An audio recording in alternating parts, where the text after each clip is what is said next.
Seasons is a fast and engaging game of magical competition from designer Régis Bonisset and Asmodee Editions. In Seasons, players are powerful mages competing for the title of Archmage by summoning cards and collecting crystals in an epic 3-year tournament. It can play with 2 to 4 players, and it takes about an hour. So each player begins Seasons with a player board, the matching sorcerer tokens, a set of library tokens, and 9 power cards. 2 of your sorcerer tokens are going to go on the scoring track and the others go on your player board, while the rest of the tokens as well as the dice and the central board are set up in the middle of the table. Next, the season token is placed on the first square of the season wheel, and the first phase of the game, called the prelude, begins. During the prelude, a player draws 1 card out of their hand of 9 and then passes the rest clockwise. This happens until each player has a deck of 9 cards. Next, each player is going to split their deck of cards into 3 smaller decks of 3 cards each. And each of these is going to enter play during one of the 3 years of the tournament phase. Now, the decks that are designated for years 2 and 3 are going to be set aside underneath their matching library tokens. You've really got to strategize when you're planning this phase because a lot of cards work best in combination with certain other cards, while others are most useful at the beginning or the end of the game.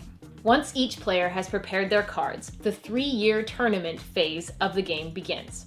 Now, each year is divided into rounds. At the beginning of a round, the starting player rolls a number of dice equal to the number of players plus 1. The type of dice that you roll depends on the season.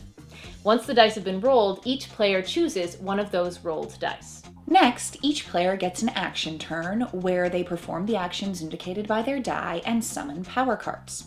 Now, each symbol on your die face is going to correspond to a particular action.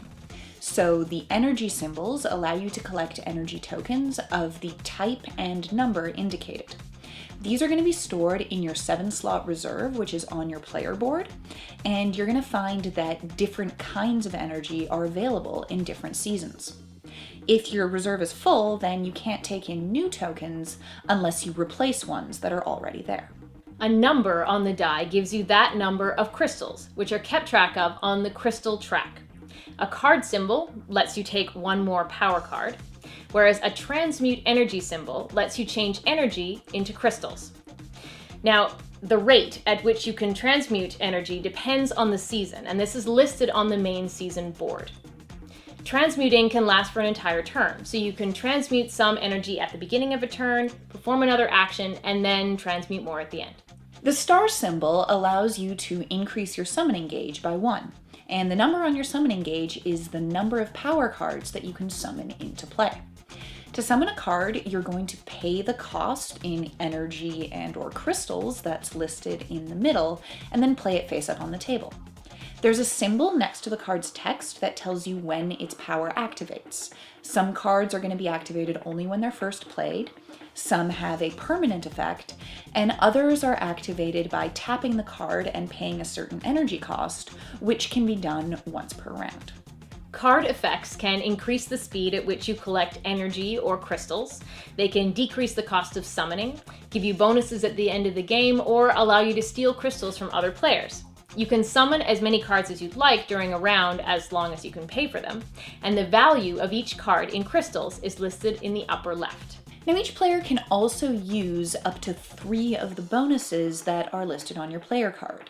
These might let you transform energy tokens of one type into another type, give you a bonus to transmutation or drawing cards, or let you increase your summoning gauge.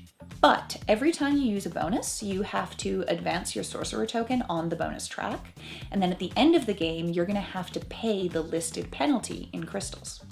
Once every player has taken their turn, the season token moves forward on the season track by the amount of spaces indicated by the number of dots on the bottom of the die that wasn't chosen this turn.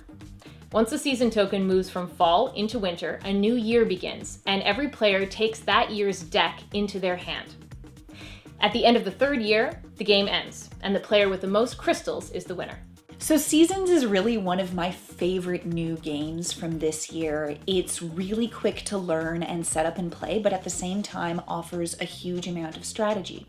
From the ways in which the different cards interact to the fact that you have to plan ahead for both how quickly the seasons are going to change and what's going to be available when they change. There's a huge amount to do in this game and to think about, and the strategy is dense and rewarding, and it's super interactive with all of the other players.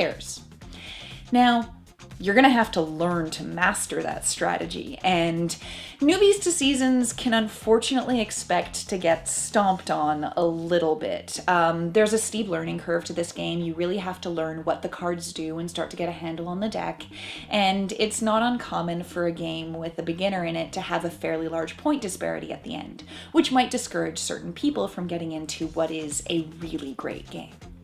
Another con for this game is, and it's a little bit picky, some of the spaces that you put your squares on the boards are really small. So if you bump the table or, you don't put your square down quite properly on your board, sometimes you can't tell how many points you have or how far along your summoning track is. And I know that's picky, but it is a con, definitely. Also, I would love it if there was just a little bit more flavor text on some of these cards. The art is beautiful. I would love a little bit more juiciness, a little bit more flavor, because I love that kind of stuff.